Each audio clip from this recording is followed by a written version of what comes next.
So let's continue talking about bit depth. What happens when you sample takes a sampling of the voltage of the signal at that time, and then it tries to apply it to the closest bit. Now, as you can tell, it's not always going to line up exactly on a bit. It's going to be between bits. But if you've got more bits, then it's more likely you're going to be closer to an actual bit where a number is assigned. So the computer then takes and assigns that voltage to the closest bit. That's called quantization error. So when it's quantizing this, it's taking its samples and it's saying, okay, it's closest to this bit. It's not exactly that bit, but it's closest to that one, closest to this one, and so on. So you end up with some inaccuracies. So the result, added noise, is equal to half the amplitude of a bit, which makes sense because if it's halfway between a bit, the most an error can be is half of a bit. Those little bit depth assignment errors create quantization noise and errors. The quantization error can look something like this. It actually has a regular pattern to it, and having a regular pattern means that our ears can pick up on it and hear it. The quantization error combined with the signal looks something like this. This is the actual results on a 15-bit system. So you see that there is some noise being generated by errors, and it's kind of regular, so we should be able to actually detect it and hear it. This concept that digital audio is perfect audio isn't necessarily true. The problem with quantization error is that it's a periodic kind of a noise, and it's picked up by the brain. This noise floor can be hidden by the use of sound masking. When you walk into a doctor's office and they've got the wave machine in the waiting room, it's creating this white noise so that you can't hear anything that's going on elsewhere because it's masking it and blanketing it over so you can't make a definitional determination of other sounds coming through the walls or the doors. Even the best converters will have digital quantization error. The better converters convert it more accurately. But built into the system itself is a quantization error because you only have so many divisions on the vertical axis of bit depth.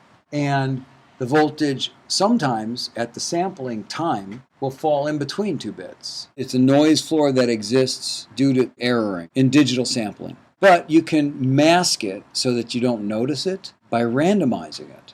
The only way that we understand it as noise is because we can hear some sort of a regular pattern in it, and so we can identify it. If there was no regular pattern, then it would just be like this noise floor that exists in our daily lives. If everybody's very silent and listens to the ambient noise of a room, there's a noise floor going on.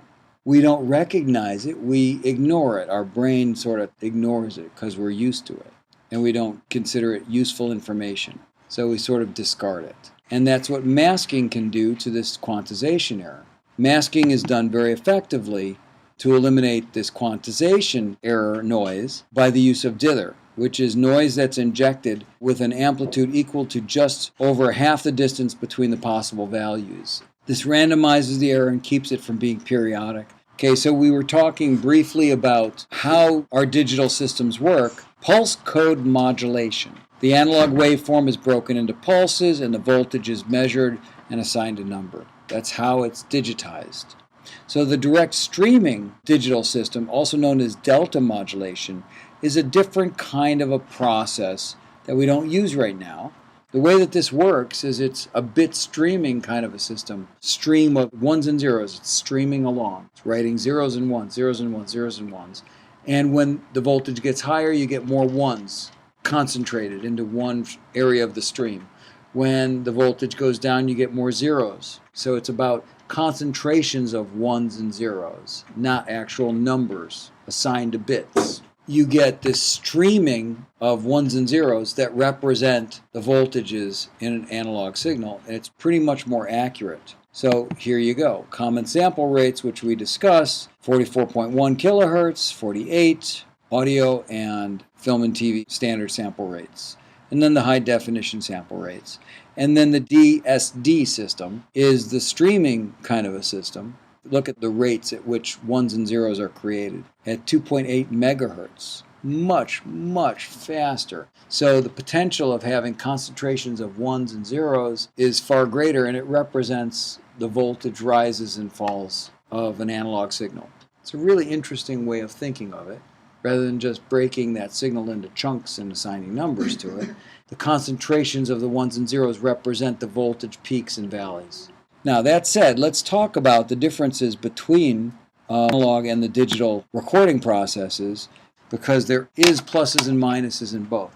Can anybody give me a plus part of analog recording, why it's good? The tape medium compresses. If used in a certain way, you get a compression on the tape medium and it makes it sound better. Number 2, tape is extremely durable. It's long lasting. As long as you don't put it in a magnetic field, it'll last for 50, 75, 100 years. So long lasting and durable.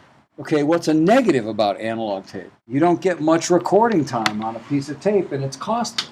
Number 2, there's a noise floor. There's always going to be a tape noise floor. And the dynamic range isn't as great as digital recording. So let's look at the flip side of what that means for digital recording. Digital recording, let's look at the pluses first. Depending on how much memory and how much processing power you have in your computer, the system's virtually endless. So more tracks and editable, much easier than analog tape, and undoable. What's a second plus about digital recording? Less expensive. One hard drive can hold 10 albums for $100 when one piece of tape is 15 minutes of recording for $300, and it's only 24 tracks. Okay, let's look at a negative about digital recording. Quantization errors and sample rates have to be converted from one to the next to be compatible. So compatibilities, not only compatibility of audio files, but also compatibilities of DAWs. So if I get a session from somebody that's in Logic, but I want to bring it up in Pro Tools, it's going to take me a lot of work to deal with it. And this is another thing. In the old analog days, you take your tape to another studio and you put it on the tape machine and play it. Somebody brings me a file on a hard drive. Okay, first off, was this done in a PC or a Mac? Second off, what bit depth is it and what sample rate is it? Third off, what version of Pro Tools did you use? Was it 10, 12, 7? I've got a Pro Tools 7, I've got 8, I've got 10. What version is it so I can convert it to the system I'm going to use? Was it HD or was it not? All those kinds of things. It's not as easy as just bringing your hard drive to a new studio and say, here you go. Well, do they have the same plugins as I have? So it's a little more difficult to be compatible with other people. Number 2, a negative. Storage, though it's cheaper, it's definitely more delicate. Drop your hard drive, oops, I just lost 10 albums. I had a hard drive go bad on me one day. I walk in the studio, everything's going great, and I wasn't a big fan of backing up at that time. And I turn on the computer, and I get this big question mark blinking. Oh no, what do I do with this? I'm really handy with a screwdriver, but what am I going to do with this blinking question mark on my computer screen? Had to bring it into the shop, and they had to replace the hard drive, and I lost everything on it. And I took the hard drive, sent it to a data reclaiming center that could have charged me, $8,000 for it. Couldn't get any data off of it because the arm inside had actually landed on the spinning disk and lathed off all of the magnetic material on my hard drive. So it could never be reclaimed, ever. And I lost 3 albums. I had to re-record them. It took me 3 months. Yeah, and I had to do it for free because they'd already paid for it. And then I had to convince them that the new version was better than the old version. That was the hard part. So let me tell you, you don't want to be in that position.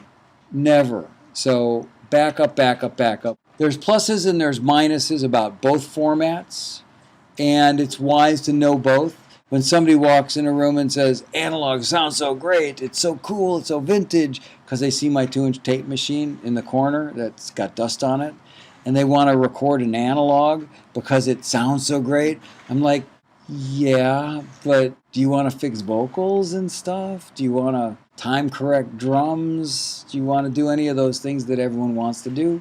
It's going to be really difficult on analog. I try to use a hybrid version of both. If somebody's dead set on having that analog sound, like I said, I'll mix to it and then bounce back. That works really well to get that analog compression tape sound. So there's pluses and minuses of both.